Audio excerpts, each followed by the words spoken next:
Le son ambiant est quasiment inexistant. Faut pas que je regarde le truc rouge là. On croirait dans un hall de gare.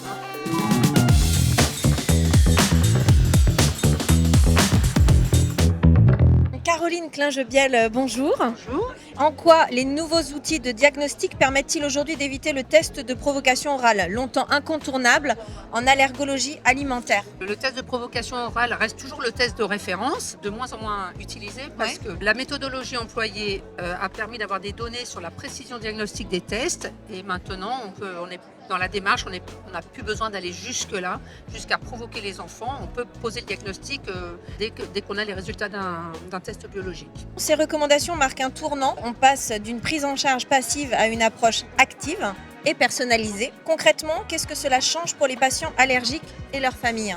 Alors, on va être proactif maintenant. Avant, on avait plutôt tendance à... Donc, l'enfant était allergique et on attendait que la tolérance se fasse. Oui. On faisait une éviction, alors que maintenant, on essaye d'introduire l'aliment le plus tôt possible. Et quand ils sont allergiques, de les désensibiliser pour les mettre à l'abri d'une réaction grave. On est passé d'une façon vraiment passive, on est devenu actif. On prend vraiment en charge les patients, on essaye de moduler leur système immunitaire, on essaye vraiment de faire quelque chose, quoi. C'est un vrai accompagnement à long terme. Oui, on guérit certains enfants, ils sont à l'abri d'un accident et ça change leur vie en fait.